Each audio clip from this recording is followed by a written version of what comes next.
was it on Friday. So when I mentioned to you on Friday, you can go and do the research. You can go to CIA on Google. At the very bottom, the whatever it's called, the freedom of speech or freedom of information. And so I went on there yesterday morning. Just let's play around. Let's see what we find.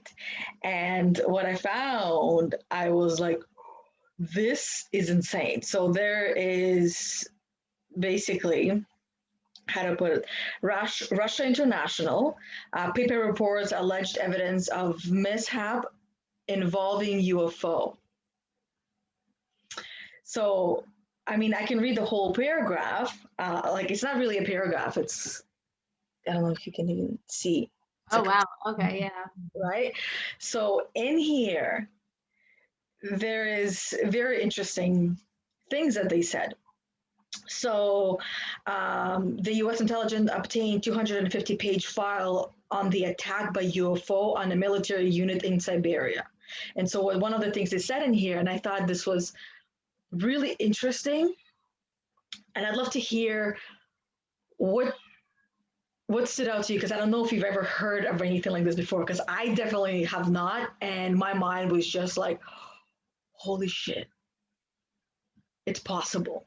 That's where my mind went. Okay, so the file contains not only many documentary photographs and drawings, but also testimonies by actual participants in the events of, let me see, oh, I've got to zoom in because it's a little smaller, events. One of the CIA representatives referred to the case as a horrific picture of revenge on the part of extraterrestrial creatures, a picture that makes one's blood freeze. According to the KGB materials, a quiet, low flying spaceship in the shape of a saucer appeared above a military unit that was conducting routine training maneuvers. For unknown reasons, somebody unexpectedly launched a surface to air missile and hit the UFO. It fell to Earth not far away, and five short humanoids with large heads and large black eyes emerged from it. It is stated in the testimonies by the two soldiers who remained alive that after uh, freeing themselves from the debris, the aliens came close together and then merged into a single object that acquired a spherical shape. That object began to buzz and hiss sharply and then became brilliant white. In a few seconds, the sphere grew much bigger and exploded by flaring up with an um, where is it? With an extremely bright light.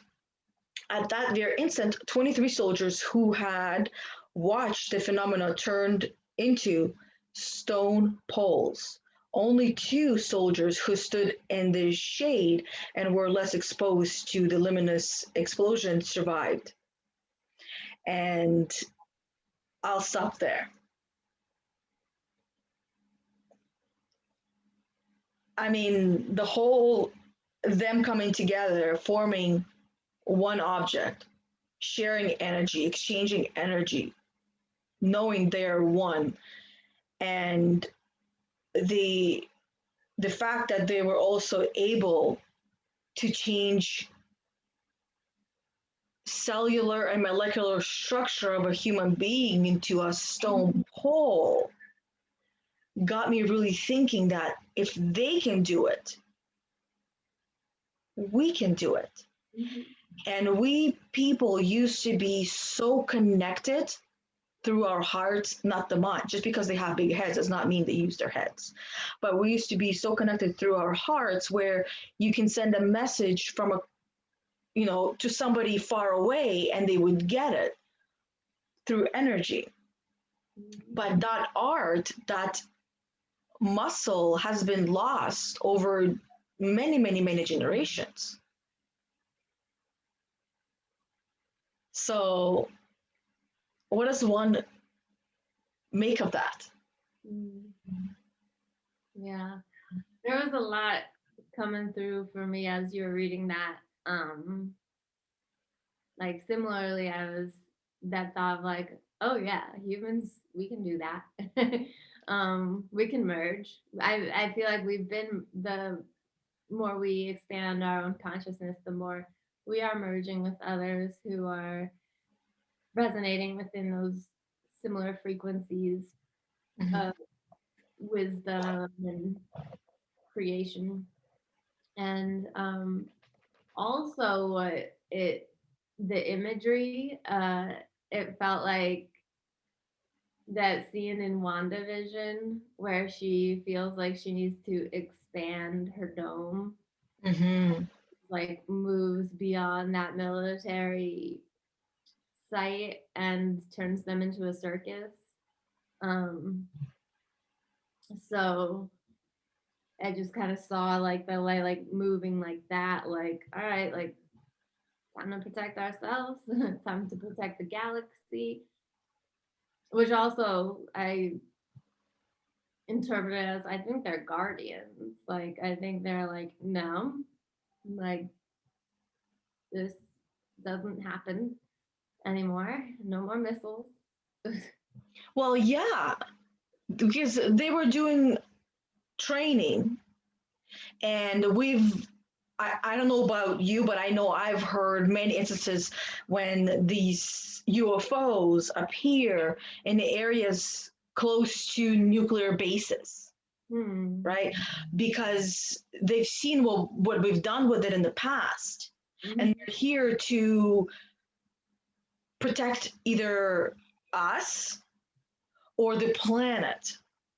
And they have every right to protect the galaxy. Like our, Yeah.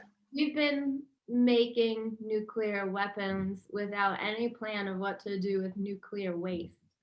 So we've put it in the ocean, we've buried it underground. And I don't know if we've actually done this, but this is something that I actually learned in law school in environmental law. So it's known that we haven't had a plan of what to do with nuclear waste.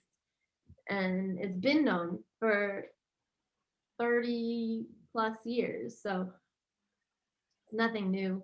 But one of the thoughts that we humans had was, oh, we'll just blast it into space. So I could imagine the aliens are like, oh, fuck you, you won't. You're not going to blast your nuclear waste into space.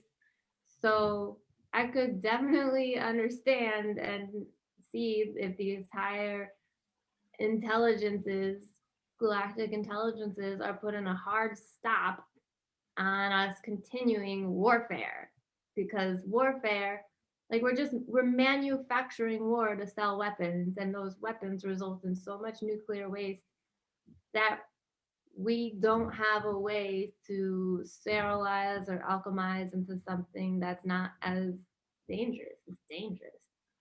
Mhm. I think the aliens are like, that's enough. You gotta stop. You're not blasting this into the universe, like you're turning Mother Earth into this nuclear garbage ball. Yeah. I'm down if that's what they choose. That doesn't seem like that violent or anything, just turning humans to stone. Just like, all right, like we're already pretty dense material. It's like made us even more dense. It just like sounds like they just slowed down the molecules that make up the soldiers to the point where they're stone. And why wouldn't they? That's what they see on Earth. They're like, well, Earth's stone. We'll just send them back to nature. Yeah. Right. And I agree. Like I I think of us human beings, no matter how old we are, as children running rampant on this planet. And when children get out of hand and they start running around with knives or guns or fireworks in their hand and lighter in the other hand, it's the parent's job to protect them from it. And in this case, we are the children, and the parent knows best because I mean, I don't know how long they've been around, but if they are so sophisticated, it only makes sense that they've been around for a lot longer than we have, right? We've only been on this planet for 200,000 years. And apparently we've been here before as well, as only the female form, which is probably just what is now often referred to as asexual, where you're not female, you're not male, you're both. So, which back then, now in this day and age, would be translated into a female, right? Um, but when we are running rampant and doing things and playing around with explosives, different types of explosives that can that the adults know, because a child doesn't know that if this child lights this firework in his hand, that things are going to happen. But the adult has been around long enough to identify the dangers and to know that this could potentially be extremely dangerous, or this is extremely dangerous. So it's my job to come in and prevent it. In and in that case, that's the only option they clearly had. Because if there was any other option, they would have done it, Mhm. right? So with nuclear waste and nuclear bombs and all these dangerous things, they know the consequences of that on our planet and probably even outside of our planet, Mhm. right? When something is done on one side of the world, whether we are conscious of it or not, we human beings are connected. So when there's a lot of sadness, a lot of depression, a lot of loss, a lot of hurt happening on one side of the planet, we human beings would feel that. We might not be aware of why we're feeling that. We're still feeling that. We are connected. Plants have the same thing. We're all connected, right? Um, and those that are more conscious and can tune in and tap into you know the human consciousness, then they'll be able to kind of pinpoint where their feelings and emotions are coming from, and that it's coming from here. Okay, so then what can I do? And not everyone can get up, fly, and go help on the other side of the world. What these people are capable of doing, which all of us are capable of doing, which clearly a lot of life extraterrestrials can do that, where you take that energy and, like you said, in WandaVision, you expand it, or you can put it into like a ball of energy and you can send it over in that direction where you want it to go. And it will be felt whether they are conscious and aware of where it's coming from. It still happens, which basically means that we can make change in the way that we want from anywhere around the world. There are no boundaries, there are no limits. And when we want certain change to take place, and there's enough of us focused on manifesting this one specific thing for all of this shit to go away and to get to, not not really back and not too far forward, but somewhere in between where we still have our freedoms. Mhm. I think that's where alchemizing limiting beliefs into infinite potential can play such a huge role, because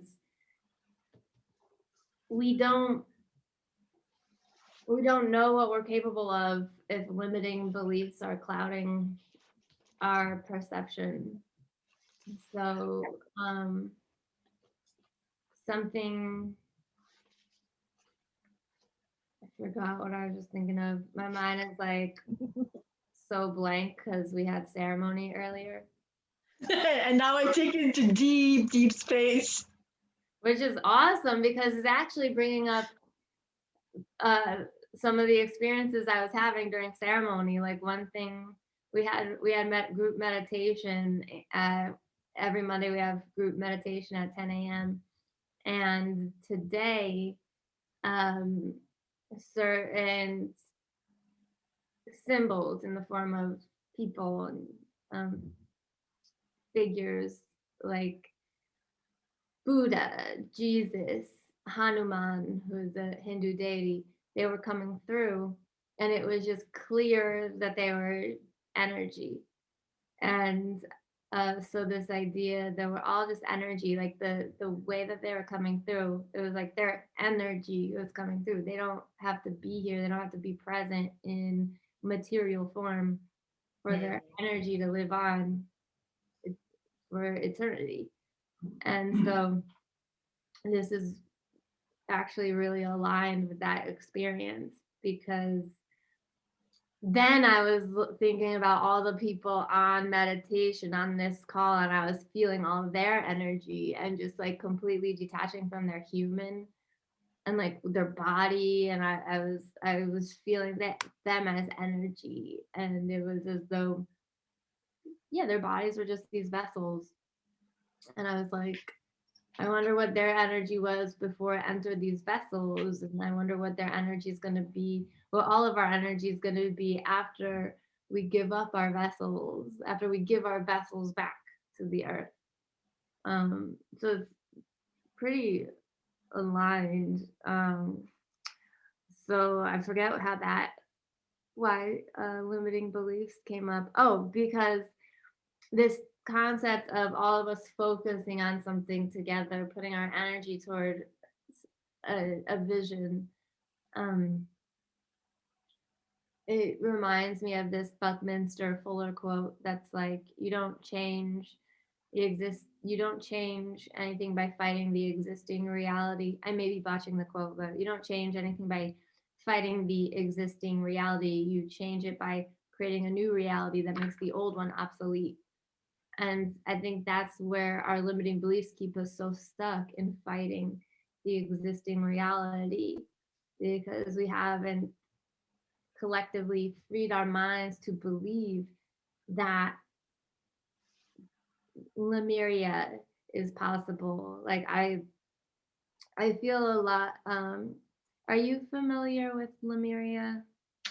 Um, I'm not sure, but for some reason, underwater living and Yeah, yeah, they're underwater now. But yeah, it was like it's kind of like similar vibes to Atlantis, like similar story. Like there's an ancient civilization, the Lemurians, and um, we don't know what happened. We don't know why they disappeared, but a lot of us feel like that is home. Like these like clear. Like I think of um, like when I was in Hawaii, I felt that energy. Like those waters, there's just something about it. But it was harmony. It was civilization living completely in the moment. It was heaven on earth. And so I was also thinking about that, like it connects to what we were saying last time about reaching a certain point and then going extinct and be like redo, rebuild, try again. So I'm not sure, I'll have to read up a bit more on the Lemurians, why that civilization ended. Um, but I can see the aliens who have the ability to just turn people to stone. I could see them being like, all right, that's enough. And I have also heard and read a lot about mountains being referred to as sleeping giants. And if you look, it, yeah. A like, lot of Chinese, I call them Chinese, but Chinese, Japanese, Asian cartoons, anime. That's the word I was looking for. A lot of anime talks about, you know, the giants, the sleeping mountains. yeah. So they must have, I believe they were here and then they were turned to stone. Um, so some like look like people laying down. Mhm. Like um in Moana, I was just thinking that. yeah, isn't Tafiti, like isn't she laying down? Yeah, she's Yeah. laying down, kind of like this, right? sleeping, right? Until she wakes up, and then and she lays back down, you see the hair and everything grows back, and it's like, oh my God, you don't even see that it's a woman laying down with her hair. It looks like a mountain, but when she gets up, it's like, oh, it was here all along. I didn't see you, Yep. and you're here to, to for survival, not for yourself, but for everything that's living on this island, because someone stole your heart. So you just want that heart back to repower the island, which is connected to everything else. That's why it was spreading in Moana. Yeah.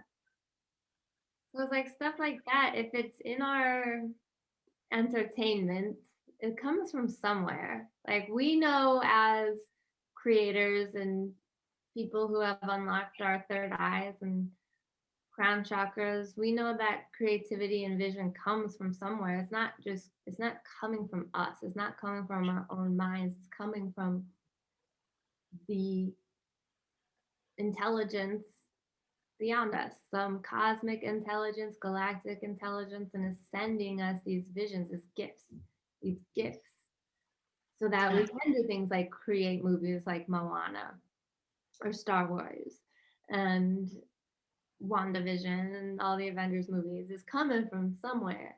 Mm-hmm. And so when we think about it like that, like why not? And what's the point in saying all this, that like what's the point in fighting the belief that all this might be true, all may have existed, Lemuria, Atlantis, ancient civilizations? Like who cares if it didn't? If it's inspiring all of us. And I don't know, humans are just so set on we need to see it to believe it. Which Yeah. is the mind. But Mm-hmm. that's not how we always were. For how many, generations that human live from their heart, and some tribes still do. Some tribes still they raise their children. There was something I was listening to today. Greg Braden was saying how these tribes would say, "Give me a child for the first 7 years of their life, and then we'll teach them or train a child to live like us, and then you can have the child back." Mm-hmm. And what happens in that is then when a child is 7 years old and up for 7 years lived through their heart, it becomes quite challenging to go into the world where everyone is existing and living in a very different way where it's from the mind.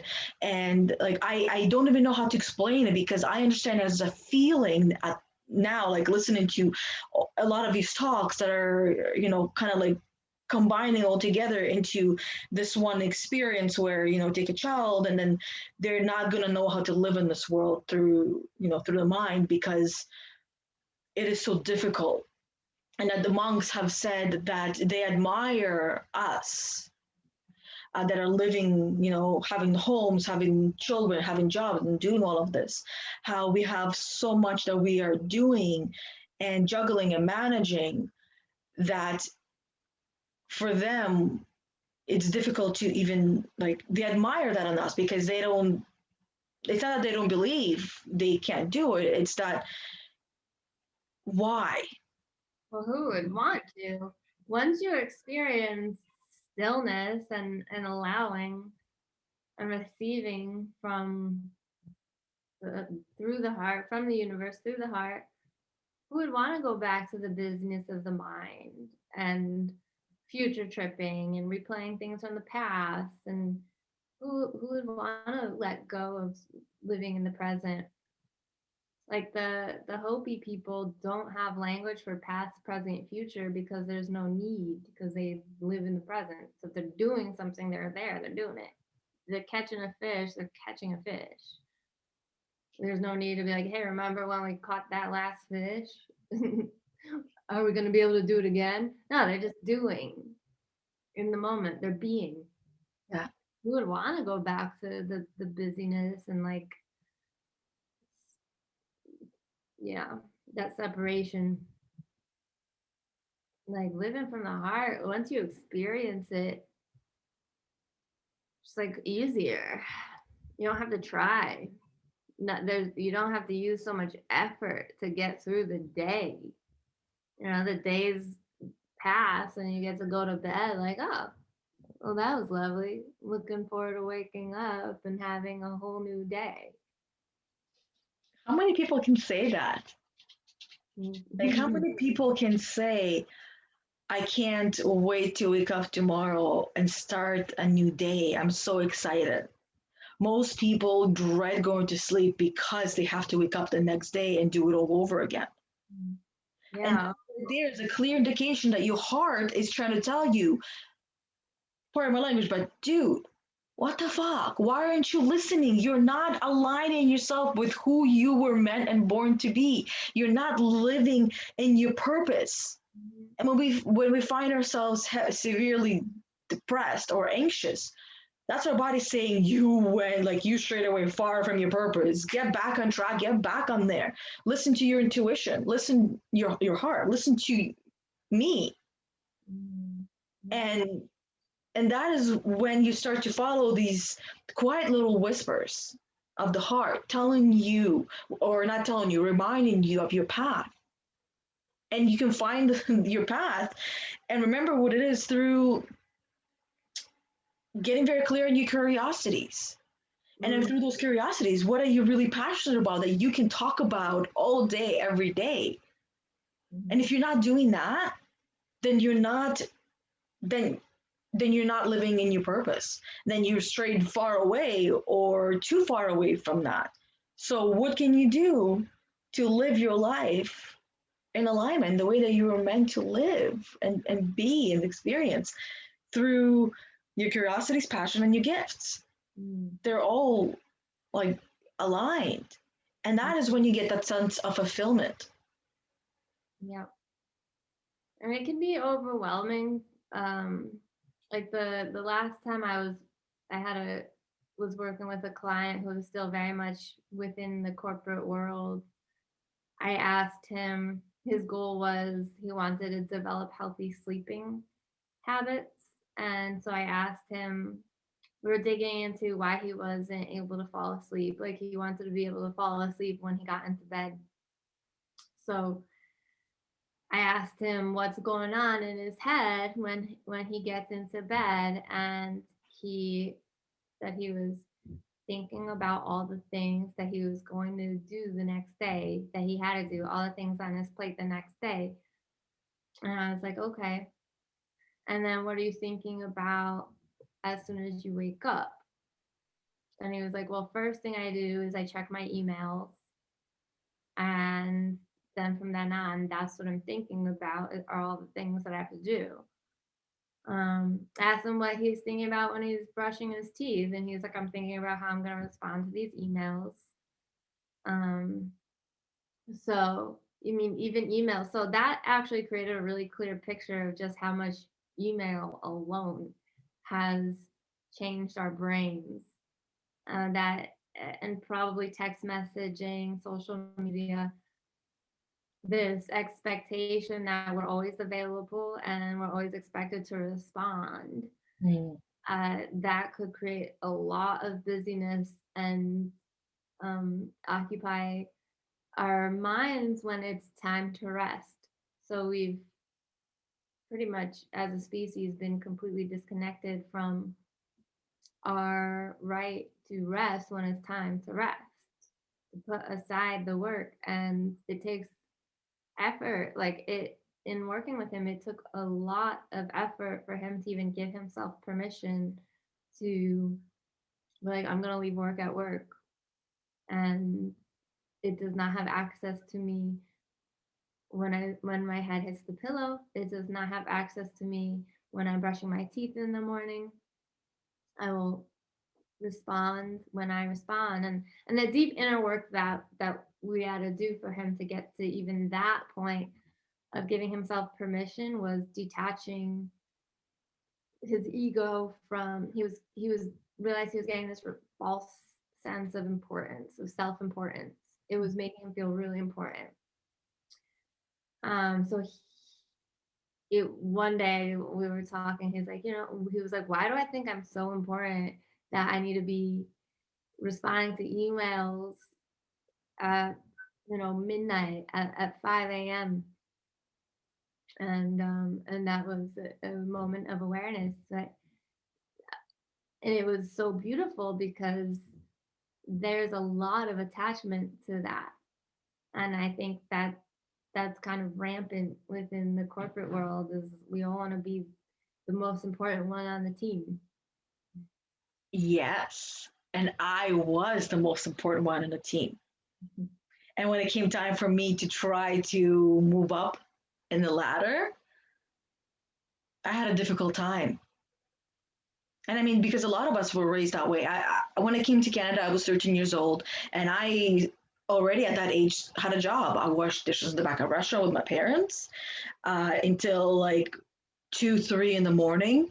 And some days I would be going to school the next day. And then the moment that I was allowed to get a job, so I also did babysitting in between. And the moment that I was allowed legally to get a job, I did. And I remember even helping my mom get a job where my mom was going to get a job at coffee time and she was ready to turn around and go back because she was scared. And I told my mom, you got to keep going. No, no, no, I don't know if I'll ever get the job. A lot of self-doubt starts to come in. And we become our parents, whether we are aware of it or not. And what I realized is that I had become my parents. My parents' self-doubt, my parents' worries, my parents' fears, my parents' concerns. I became that. And it's not from sitting down and having a conversation with them about it. It's by observing, without the use of words. Can you use your phone for Roblox codes for some music? Sure. Can you make sure you bring it back after? Yes, I will. Right. So we become our parents, and my parents were always very hard workers, right? Job was one of the most important things. You need to provide for your family, so that way your family can have all the things and go all the places they want to go, and that kind of mentality was instilled into me. And you always got to save money and put money away. And then working at the bank, I learned even the deeper dive of saving and putting money away and paying yourself first, and the importance of that, because nobody's going to pay you. You got to pay yourself first. And the same thing when you're building a business and you have a business account and everything, make sure you're paying yourself, even if it's a little bit. And I'm saying it to all of you who are starting your business and you want to put all the money back into there. Do not do that. It's going to affect your self-worth like you wouldn't believe.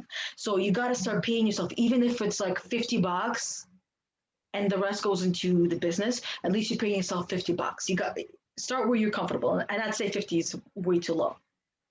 But at least, maybe 20% of that, or 30 if you can stretch it, or half, whatever, you decide that you as the CEO of your company pays yourself. But it's important to pay yourself. And a lot of us have been taught and programmed that you need to work hard. And you need to, when you have a job, you give it 111% and you come on time, which is actually before you're supposed to be there, so you're ready to go on time. You give it all. And that's what I did for many, many, many years. And I've watched people give it their all and be thrown outside without hesitation because they were so replaceable. And it affects the ego, because if they lived their life up until that point, like I did, like most of us do, where we're giving our all, we believe, and we actually are told, and by watching other people around can see that we are the best. I was the fastest, I was the quickest, I was the best trainer, I was the best at managing cash for the whole entire branch. I was the best with customers. Customers loved me. I was the best at everything that I could be. So imagine what happens to one's ego when the best person, after have given 11 and a half years, trained managers, supported managers, helped them out, worked for weeks without lunch, just snacking at the table because I wasn't able to. After having done all that, be thrown out on the on the edge of the street, be told we don't need you no more. That really hurts. But that is the best thing that happened to me because it allowed me, helped me to recognize that I am really good at a lot of things. But that is not why I'm here. I'm not here to be good at a lot of things. I'm here to be great at one thing. And what is that one thing? It takes time to find out. Yeah. I was thinking that one thing is being you, being Yana. Like that's what you're excelling at, being you. We all are entitled to be really great at being who we are. Like we came here as souls, and then we came into our bodies, and as you said, we start mimicking what we see our parents doing. And you brought up such an important point that we don't do what our parents tell us, we do what we see them doing, because behavior is contagious.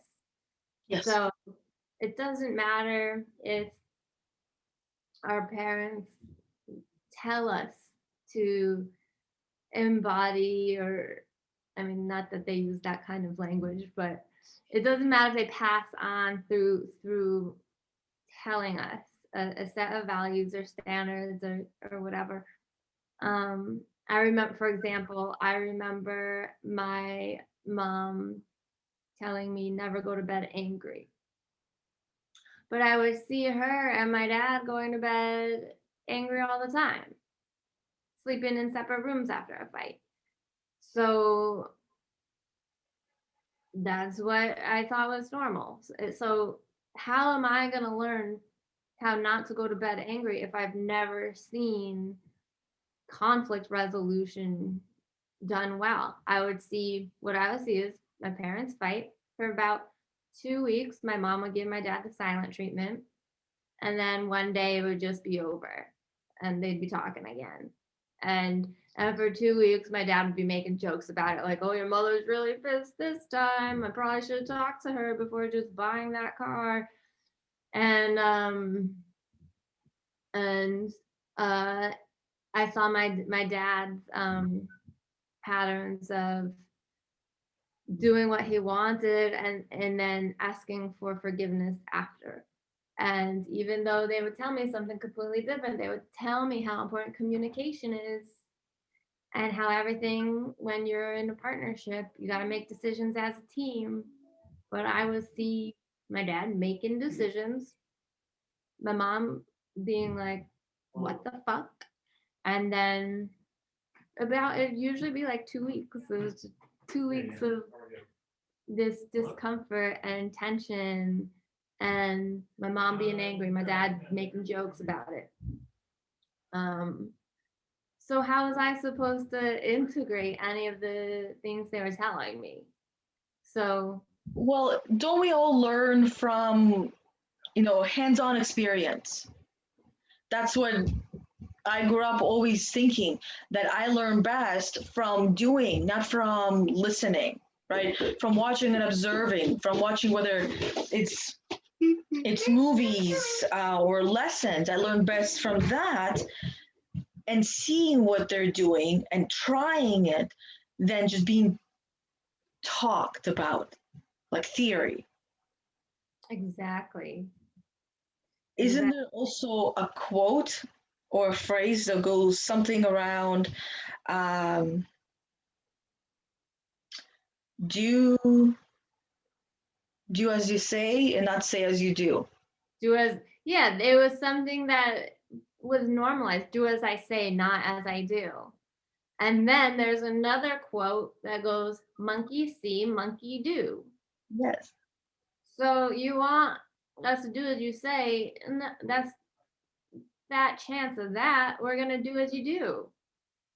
And similarly, my parents had a very similar work ethic, and well, my mom at least, just like working her ass off. And I saw her, and I even used this as reason to convince myself of the life I was living when I was working full time during the day and going to law school at night.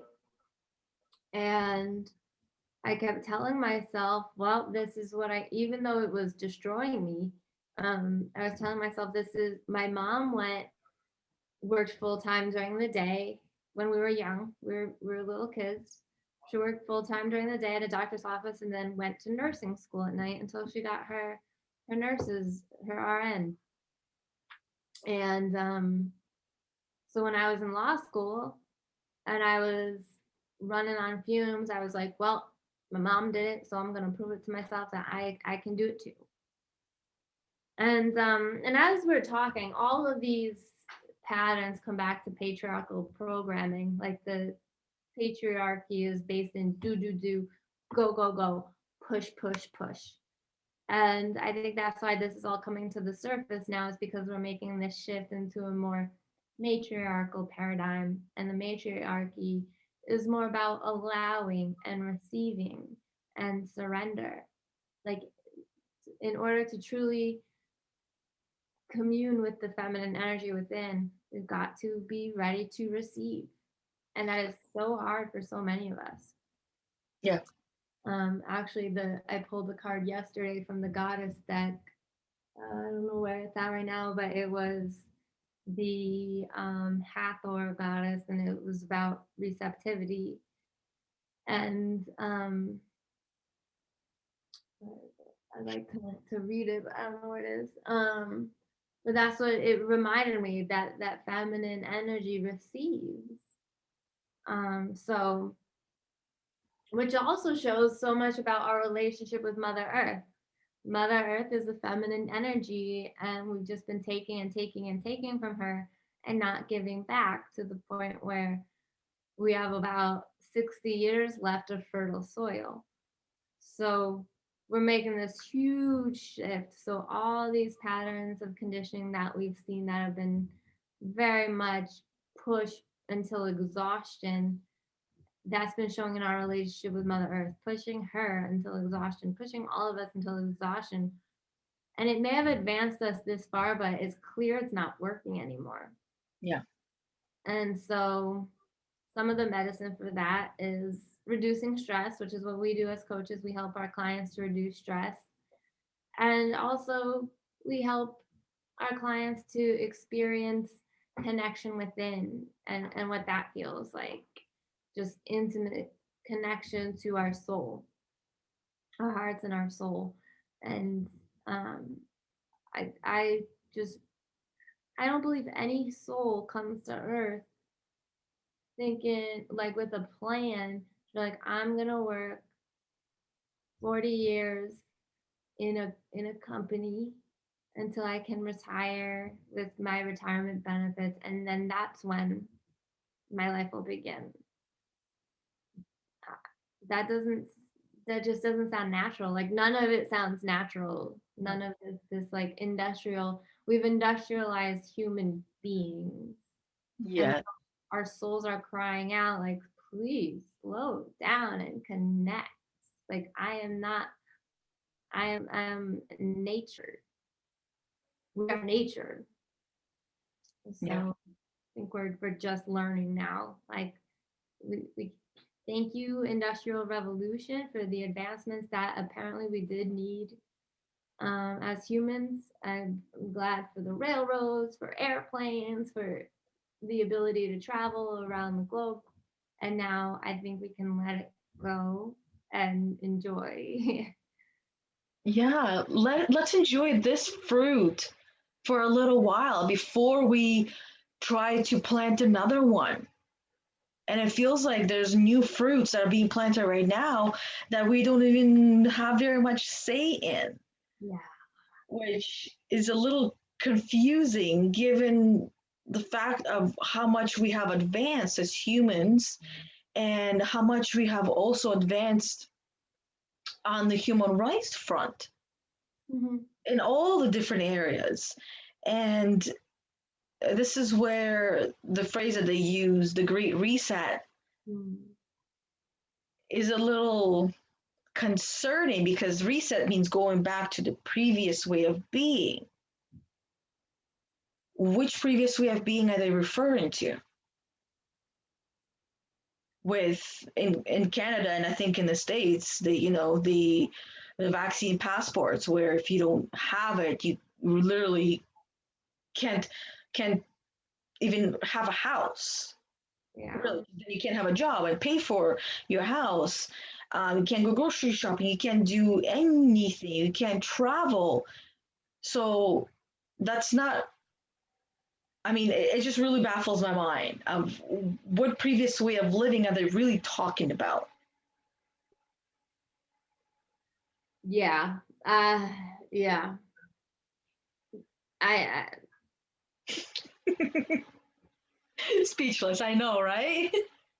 all that's going through my head is this image I saw on Instagram of children with their passports checking into school.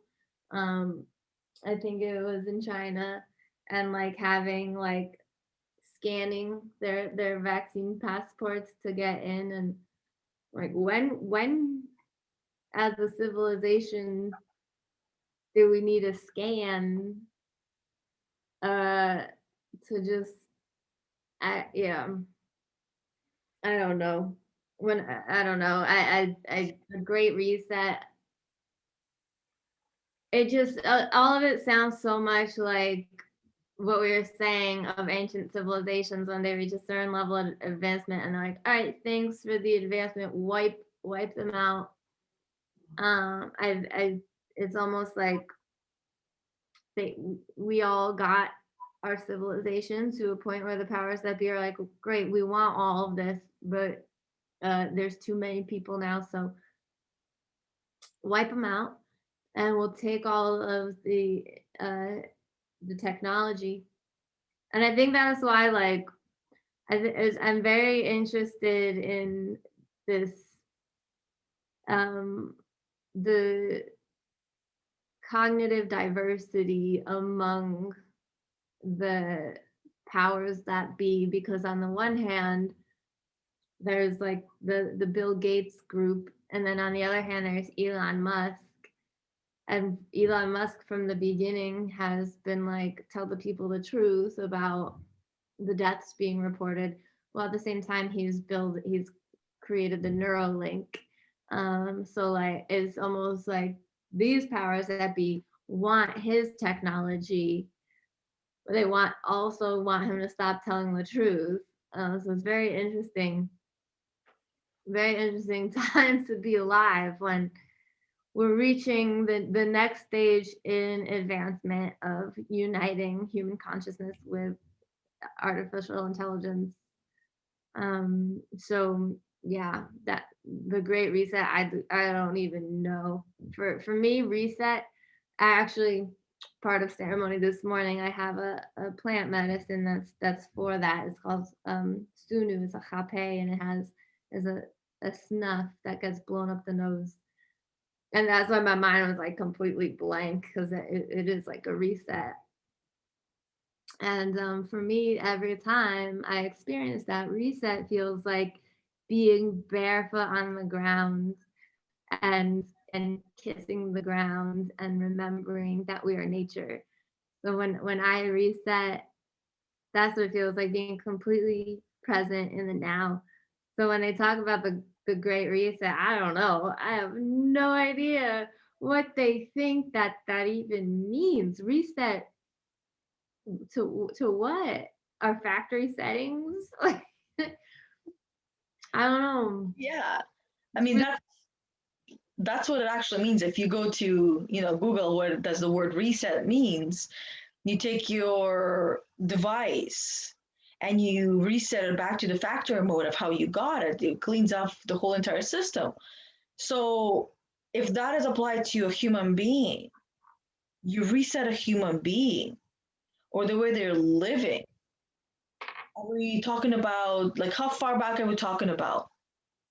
You know, talking about the caves or medieval times or when there was hunting for witches for how many lifetimes, or are we talking about when we just started, building houses? Or are we talking about the year before COVID? Or are we talking about the reset? Actually, we're not resetting, we're actually taking technology and we're putting it into the human body, which is not a reset, it's transformation. So, Yeah, like when you're playing video games and you hit the reset button, it starts you back at level 1. So I don't know. well, I don't everything know what. about, right? Like I also didn't know, and everything that they're talking about that is involved with this great reset is not a reset because we're not going back. We're actually going forward into a different way of living, into a different way of, I don't want to say being because I don't, and I can't say that it's going to happen or not, but I sense that it, we won't really be being, we will be doing more and be told that it's okay. Mm, Uh, there was a comment that said to me that if the government, right, through this vaccine, especially if they can, take away my anger, I'll take the vaccine without question asked. I mean, I'm not often speechless, but why would you not want anger? It serves a purpose. You don't have to, like we talked about on Friday, you don't have to utilize anger to its like worst case scenario, right? You can find your own limit within that anger of how it benefits you and use it up until then mm, because it has a purpose. Because if you're taking anger out, you're not necessarily going to be promised to experience joy. For all you might be experiencing, and this is, think about it for a moment. What if anger is taken away and you from that point on you can find yourself living like you're missing something, like you're missing a part of yourself.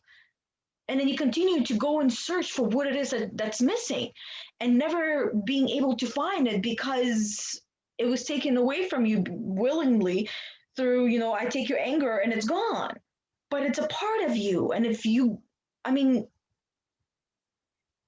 And that, yeah, it's like that sounds like it's coming from a perspective where someone's judging anger as bad. yes. And as you're speaking, like it's a part of you. Like all of our emotions are a part of us. Why would anger be bad but joy good?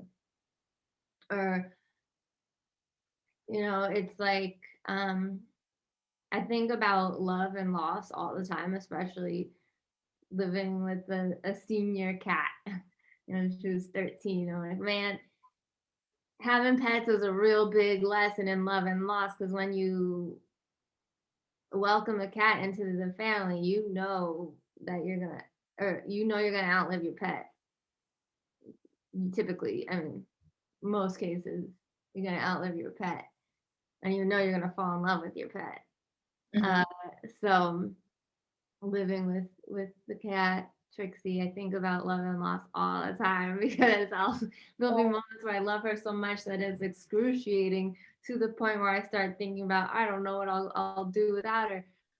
And so it's just natural. And so just like that, like love and grief are very connected. And anytime that we feel grief, it's coming from that same place that we felt love. Typically, anger has a similar um, juxtaposition with another emotion. So, um, anger for me is really connected to the value of truth and the values of truth and justice. So if I had no anger, I don't think I would know what was important to me. Like Mhm. I feel anger when I feel like there's something I need to fight for. Yeah. And when that comes up, I'm like, all right, something's important to me here. Whether it's my expression or people I love, it's really connected to the warrior within who's been here throughout space and time, throughout lifetimes. And as we talked about on Friday, it's very connected to our will to survive. And if we're stuck in whatever situation, like when I was stuck, I mean, anytime I've ever been stuck in cyclical patterns for a period of time, it's taken anger for me to be like, I am so fucking sick of this. I need to figure something out.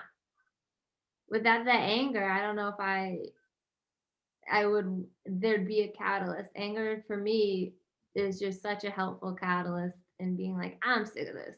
I'm sick of being a victim to my own circumstances. I know I'm stronger than this. And burn it down. Like we see fire in nature, we see volcanoes erupt.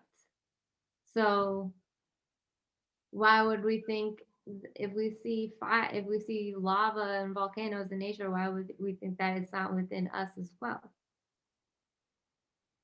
And Yeah. like we're somehow beyond it. Yeah. We have all that in ourselves as well. The wind is through breath. We have the wind. Earth, we are made of the same particles as Earth, right? Everything is made out of stardust. Fire, that is that anger. That is, I am alive and I'm going to fight for love because love is all there is, right? What element am I forgetting? Water. Well, how many percent of water are we? 70 Okay. What about Earth? About mostly. Yeah. And our emotions, like releasing emotions. That's why I love the invocation of the elements in have I read it to you before from the medicine bag? Maybe. It just really helps. So I'll just read it because it's so beautiful. So it goes air, fire, water, earth. So we could feel it within. Spirits of the wind, wise ones, spirits of teaching, we honor you and ask you to be with us here in this sacred time and place. Grant us clarity of vision and wisdom of discernment. Let our minds fly like great birds toward truth. You are welcome here. Spirits of fire, laughing ones, spirits of newness, we honor you and ask you to be with us here in this sacred time and place. Grant us passion of purpose and radiant joy. Let our souls dance like burning flames toward freedom. You are welcome here. Spirits of water, flowing ones, spirits of learning, we honor you and ask you to be with us here in this sacred time and place. Grant us the sweetness of flow and emotional balance. Let our hearts leap like silver fishes toward peace. You are welcome here.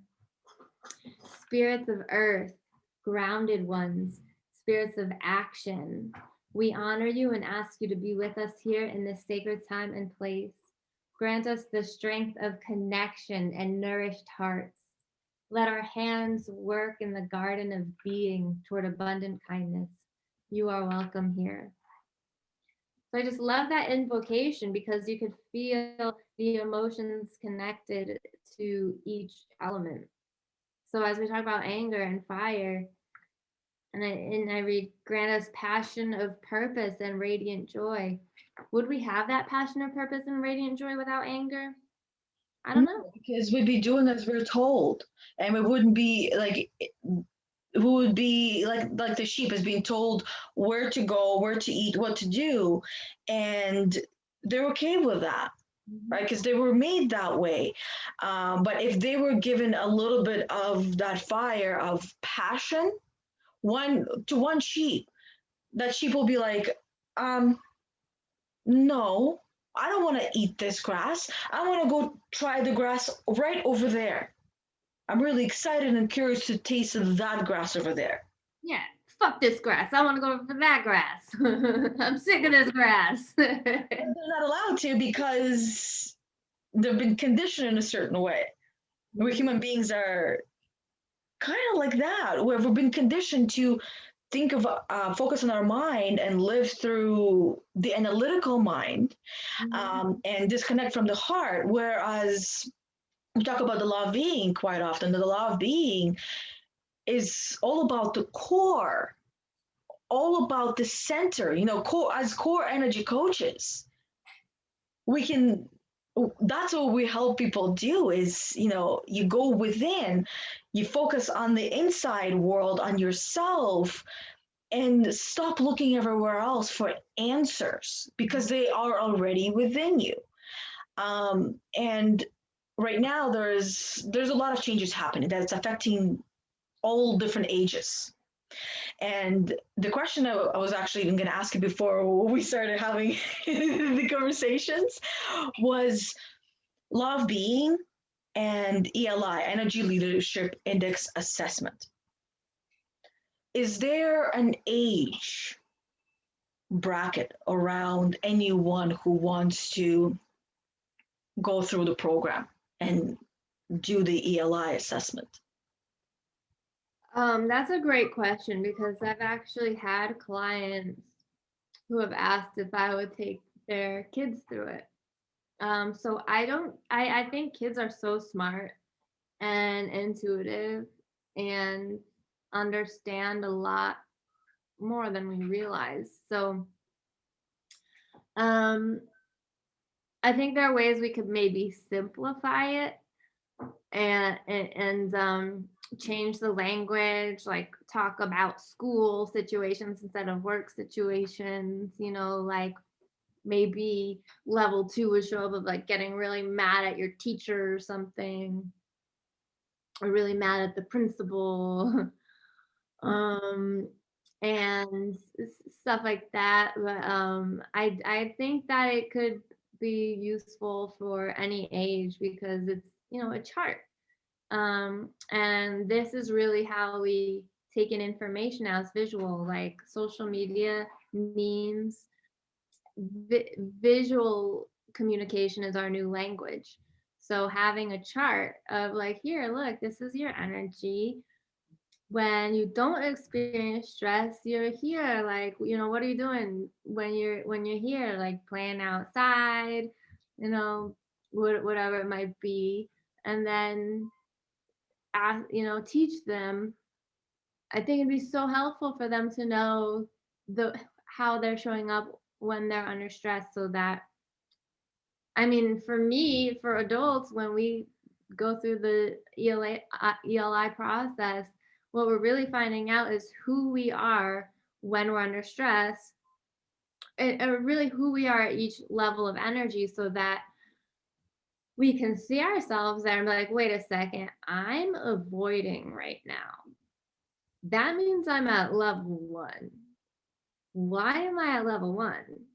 And there's no reason kids wouldn't understand the same concepts.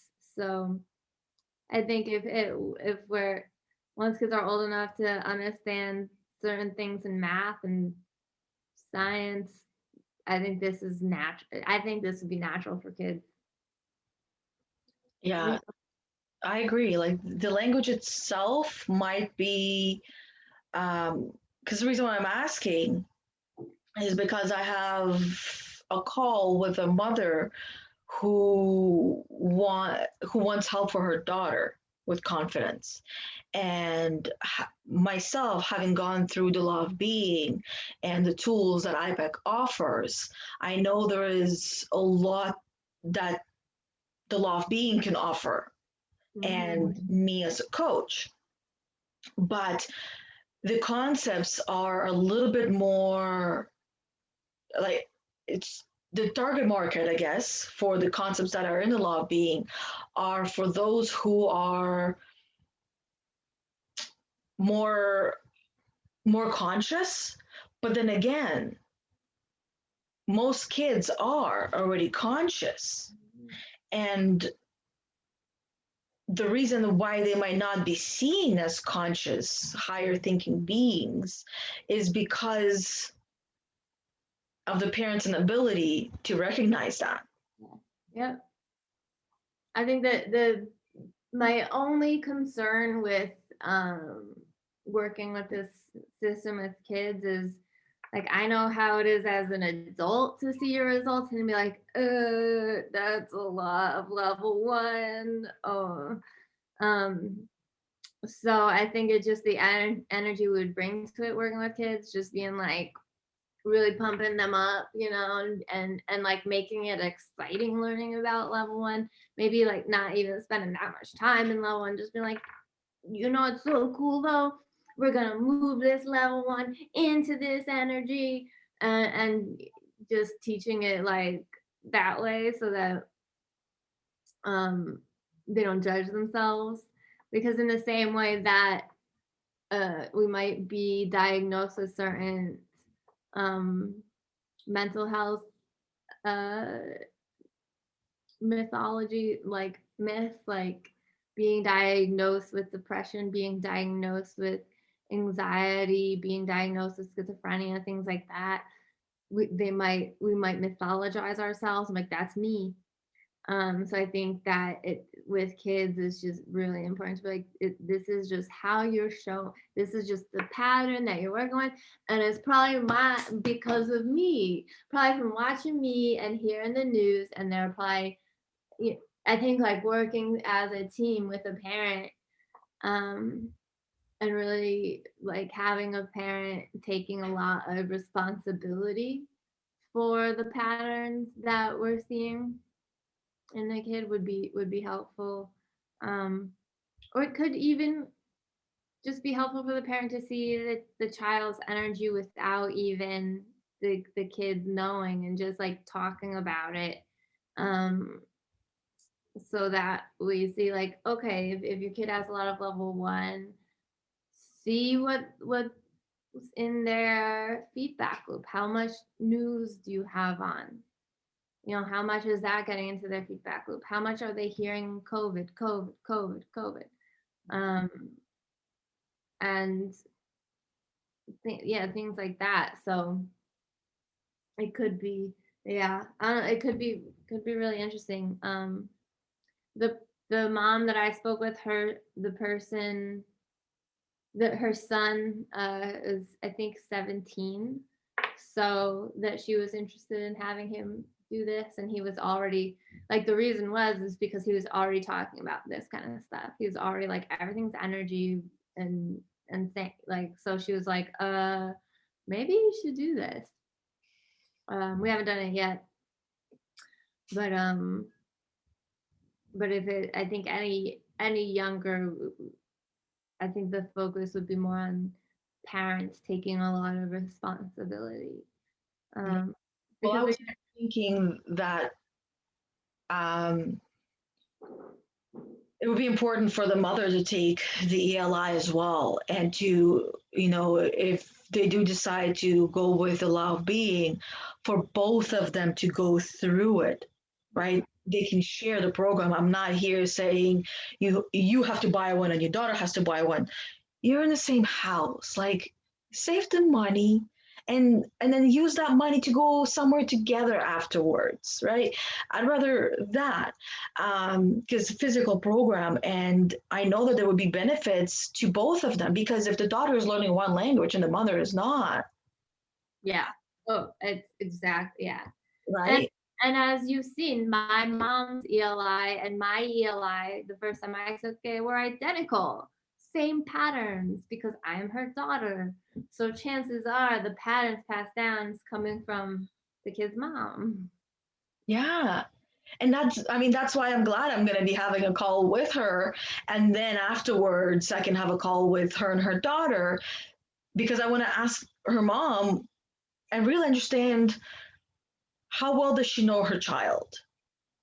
And it's not in a good and a bad way. It's to see what she's seeing, what she's hearing, what she's observing, and then have a conversation with her daughter separately from her mom, and see like the connections between them and the miscommunication between them. Because quite often it's like, I'm a parent, right? For me, having gone through the learning that I've gone through, having the tools that I have, I am that much more better equipped in and doing, I don't want to say the right thing, but doing the right thing that my child thinks is right for them to do in order for them to go towards what they want to go to. You know what I mean? Understanding that it's not about me, it's about them, and understanding, taking the time to really hear and understand my child, and then allowing them to do what they want to do while I supervise. Mm-hmm. Um, and also when you were talking about, introducing the ELI and to a child as, oh my God, look at all of these levels. Level 1 is awesome. So having like, because we go through the debrief. So how does level 1 show up for you when they're able to recognize and just bringing awareness to how they're showing up? And guess what? Everyone has access to options. Because up until this point, and I know for me as an adult, prior to ELI, I thought that my only options were, to cry and whine about it or to fight for myself and have to win. And then when I learned that there was a lot more in between, I was like, I can do this and I can do that. I can do this and I can do that. And children, um, like we're still considered to be quite young, and we don't know who we are until after like our late 20s, which means that we're more open, we're more receptive to things, usually not from our parents, because we don't want to listen to our parents, but we'll listen to everyone else, even if they're a parent as well. And when I'm just imagining when level 6 and 7 is introduced to a child, and then the theater technique is introduced to a child, and the fact that they're so much more connected than we are, because this connection happens over the years. Like, I'm like, the possibilities are endless with that. Mm-hmm. And especially if her child's empathic, there's no telling how much of the responsibility of managing her mom's fears that she's taking on. Like, I, going through this process, realized that a lot of my level 1 was, a lot of my anxiety was coming from this place where I wanted to make my mom feel more safe and comfortable. And if I was fearful of the world, if I was fearful of doing things, then my mom felt better. If I was just staying home and avoiding trying adventurous things, my mom felt better. So, which is not in my, it's my nature to be spontaneous and try new things. So that's also why it's so important for it to be this mirror. It is a mirror. And actually, a client that I worked with, she realized the way that I was working with her, she was then like, we learn how to focus on what's working, not focus on what's not working. The catabolic leadership is only focusing on the problems, whereas anabolic leadership focuses on what is working and solutions. So when I would champion my client, she started picking up these techniques and using them with her daughter and realizing it was working. Instead of telling her daughter, like, I don't like when you do that, she started, instead, when she noticed her daughter doing something that was, good, like good vibes, like productive, she would thank her daughter and then notice that her daughter started doing more of it. So there's a lot that is like really important for the parents to know about themselves and see that their kids are mirrors. Kids are just mirroring our subconscious patterns. So anything we don't like or worry about in our children is a mirror for us. Like, how am I perpetuating this energy, that to the point where my kid is now picking it up? Mm-hmm. Kids are, I like how you said, kids are mirrors of our, as parents, subconscious mind and how we show up that's what we were talking about, right? Where do as I say and not as I do, where we're telling one thing to our kids and doing the opposite. Mhm. Mhm. And then when they question why, quite often parents get upset, which comes from a place of how dare you question me? I know everything and you don't, so you must listen to me and you must obey me. And if you don't, there's going to be consequences and you will be punished. That's just asking for for disobedience. And all it was is just a question of why, mommy? Why do I need to do that?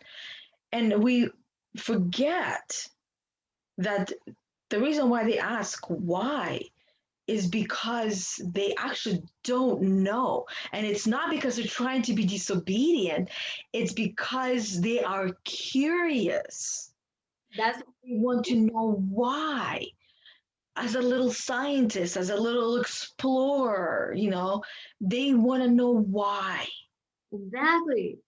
Exactly. Wives, the elders would say, you want to know why? Okay, sit down, young one. Let me tell you a story. And they will go in and they'll tell stories and then make sure the child understands and the way a child understands. Mm. And they don't ever question their curiosity. Yep. They just allow them to explore it, to explore it enough until it turns into something more, which is a passion or then a purpose. And that is the key. And that's what we have been trained to, ignore and control our children, where you can't speak, we cannot hear you, just be quiet and do as I say, not do as I do. Don't watch me doing this. And quite often it's also um, with parents who, let's use an example of alcoholism. I When they're was just thinking that. right, when they're drinking all the time and they say drinking is bad, don't drink, gulp, gulp, gulp. Yep. A child is not going to associate that drinking is bad until, and this is what quite often happens when the parent, when they drink and on the other side they become angry and violent. Usually the child learns that drinking is bad because of what they've watched and observed. But if the parent drinks and they're nice and sweet and they don't see any kind of bad outburst from the parent, then they might see it as, well, drinking is not that bad because my mommy and daddy are so nice when they drink, so why would they believe that drinking is bad when it's not really what they're seeing, what they're observing. Mm-hmm. So Yep.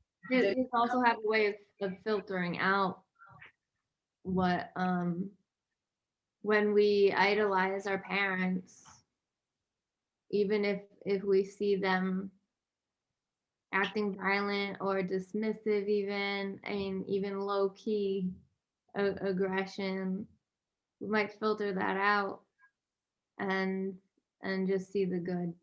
Like yeah. kids are so pure. So yeah, that's a perfect example. Yeah. Mm-hmm.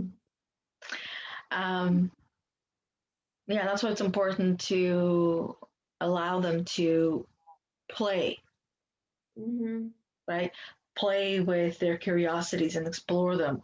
If a child picks up a ball, they want to play with it, let them. You're not going to take that away.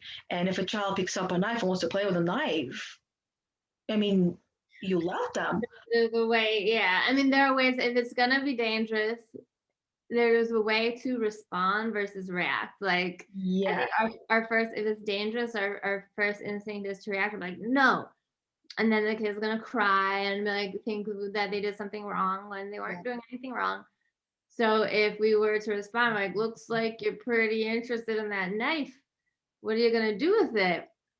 how would you like to learn safety so that you can maybe have your own knife and get them like a little, they have like kids safety knives, like maybe they want to be a chef and we don't give them the chance. Yeah, and that's why I brought up knife, because everyone's instant reaction it probably was, and those that will be listening will be, oh my God, knife? Why would you allow the kid to play with a knife? And no, I'm not talking about letting a kid play with a knife and run around. You got to teach them, right? You got to show them and ask them, well, what are you planning on doing with that knife? Oh, I wanted to cut this vegetable, not vegetable. Okay, let's go do it together. Let me first like show you how and then guide you, and then they'll be here around with you for a few times that this is going to happen to make sure that you're being careful and safe until you're fully ready to go at it on your own.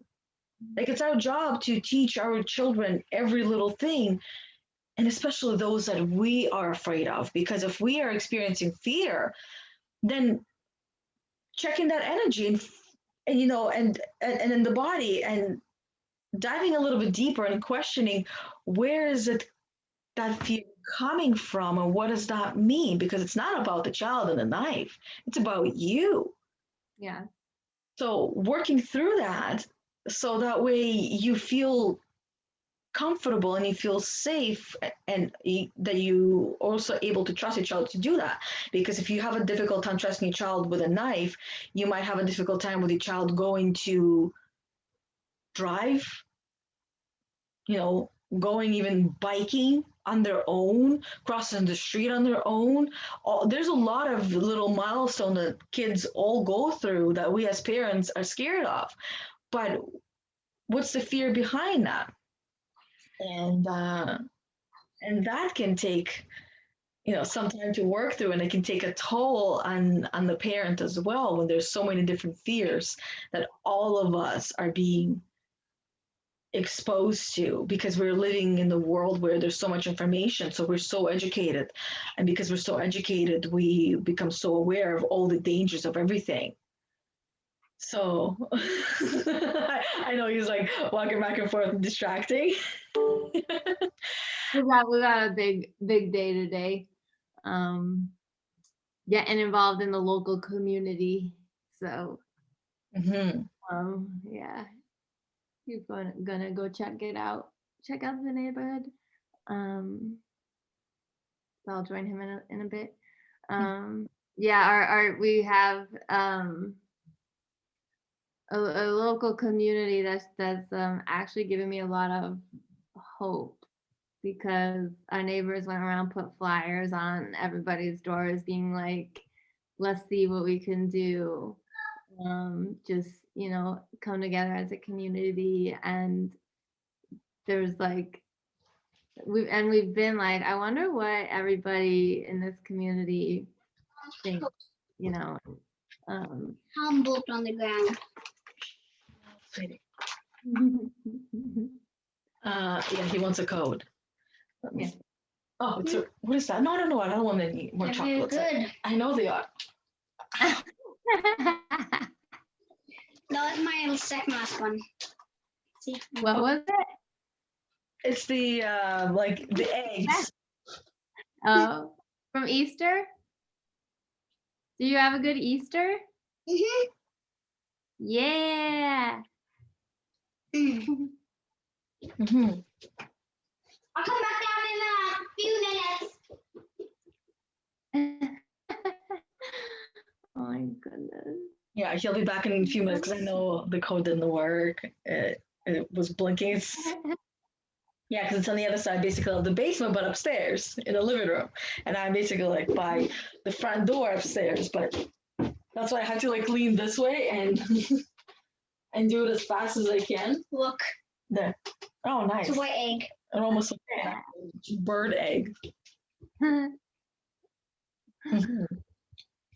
Shoves it in my mouth. I'm like, no, it's okay. As I'm like breathing and putting the code in, pop in there. So sweet. Oh, as we're talking about kids, like it's just pure soul. Like that's why I love when your kids hop on. It's just this reminder of purity, like just pure innocence. Yes. And that's why I wanted to bring up the law of being for the younger generations Yeah. before they are fully conditioned to the world. Give them the tools that will last a lifetime. Yeah. I mean, maybe we even make our own version for kids that doesn't necessarily use iPad stuff, but we can use examples from their lives, like school, playing, like how stressful it is when friends don't include you, how stressful it is when you go to a party and you might be allergic to the food and you're a people pleaser. This was a big one for me. I was a people pleaser and I was allergic to cheese. I'm allergic to dairy. So going to friends' houses and being a people pleaser, and I would just eat the food anyways and then have issues, need to go home, stuff like that. And it's embarrassing going home. I remember once wetting my pants when I was young.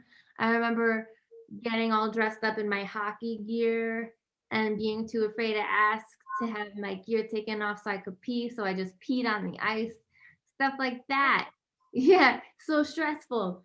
So stuff like that. Like these are like kids deal with a lot of stressful situations, and most kids are people pleasers, and so we could even make our own for kids, like come up with all the situations we can think of where kids don't feel empowered to speak up and say, "Yo, I have to pee, take my equipment off of me," or "Actually, I'm allergic to that," or "Actually, the reason that I wasn't engaged in school this morning is because the electricity was out at home," or whatever it is.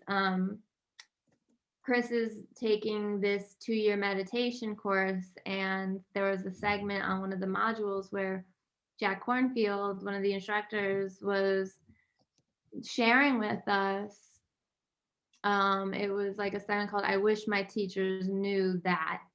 And he shared what the kids were saying, and he's like, "I wish my teachers knew that we have no food and that's why I couldn't pay attention," like stuff like that, like really, Yeah.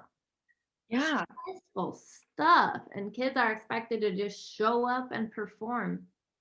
And so Yeah. I think that we could definitely create something that for kids that empowers them to speak up, to realize that they actually are autonomous beings, and they don't need to know that word, but need to know that they are respected, that we see them, that we value them, that we hear them. Most kids don't have access to an adult who will sit and hear them and acknowledge what their experience of life is, because we didn't have that. As we adults today did not have anyone doing that for us growing up. Yeah. So we can definitely do something for kids. And if it is law of being, we could like, maybe they don't understand everything, but we could definitely go through it week by week and then translate it. Like, so how he was talking about this. Well, imagine you're on a playground and you want to play and someone excludes you, um and stuff like that, like real life situations for them, as opposed to a lot of being talks a lot about like workplace or relationships, stuff like that. So Which is very much aligned with school, because school is a job. They're required to show up and sit and do the tasks that the job requires them to do. And that's why I quite often tell our kids, like, I don't want to go to school today. Well, you can't just not show up at work. You're getting paid for it in a different way right now, right? And it is essentially your job. They're being trained to go to work 9 to 5. Do I agree with it? Not entirely. Do I see a purpose in it? Yes, I do. And as children, it's important for them to understand why they're doing it, because the reason why school this is where the reason why the school fails is because education was not meant to be like the school education was not meant to be the way that it is now. It was meant to be in the way that a child is excited and motivated and wants to learn. But very few children are excited and motivated and inspired and want to learn. And when they don't feel like they're being heard and understood, they're less likely to, or they feel like a failure. Their Yeah. confidence to dwindle and disappear. They're less likely to want to do anything. Yep. Absolutely.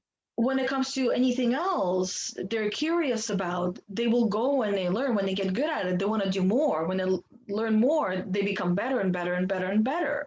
We're the same as a children. And it's also important to understand, let's say, when you were using an example of exclusion, when a friend excludes me from playing, I've always asked my kids, give me 2 to 3 reasons as to why you think that is. Just expand their thinking, because right now the first initial thought is because they don't like me. Yeah. What were some other reasons as to why they might exclude you? Right? Sometimes I might say, give me 5 reasons as to why you think that is. It's just to get them to think of other possibilities. And sometimes they come to a conclusion, well, maybe they're just not feeling it, right? Maybe they're tired. Maybe they just want to spend time with one friend, because too many friends can be exhausting. Mm. Ah, that's so beautiful that they can come up with, see, they can come up with things. They've got imaginations. And that's really what, when we challenge our interpretations, we're using our imaginations and coming up with interpretations that feel better. And kids can understand that. I actually have to get going, but I would love to keep talking about this, because you know how much I love kids, and um, so I would love to pick up where we're leaving off today. Honestly, I I don't even want to mention it to Mila, because the moment if I mention it to Mila, where you, me, and Mila can create like a workshop or like a mini course for mini unicorns, because this is what I mentioned to her. Like I have my Empathy Unicorn Academy, and you can have one for minis. Yeah. Really excited about that idea, right? And the way that she communicates with friends, she's different. She's a unicorn. And she does have to like tame herself down a little bit. And I tell her, don't do that. Mm. Don't Shine. exactly shine. Don't dim your light just to make other people comfortable. Yeah. Because then you're making yourself uncomfortable. You denying yourself your truth. You denying yourself the best thing that's in the world, and that's you. So we can do something like some kind of a course of utilizing what we know as IPEC coaches with energy and ELI and love being and making our own for, I would say, like kids, like teenagers when they hit 13, because this is when they go through, well, maybe even younger, like that's when they can start Yeah. to be aware of what's about to happen, because you're about to like open this door and awaken. I feel like it's almost like the first awakening stage, and then we get adjusted to it, and then in our 30s we wake up again, and in our 40s again, and it's like a lot. I love this. I love this seed that we're planting. I'll be thinking about it, brainstorming on it. So cool. What a cool topic. Yes. Yeah, awesome. So thank you for another awesome conversation about quite a few things in there. From aliens to children, pretty much same thing. Right? Why not? Does it make sense? Yes, it does. Absolutely. Connected, right? Everything. Yep. So other than that, thank you. You go do your thing. I'm gonna go back out in the garden and play in there. Awesome. Enjoy until Friday. Awesome. Thank you. And until Friday. Bye. Much love. Much love. Bye. Bye, everybody.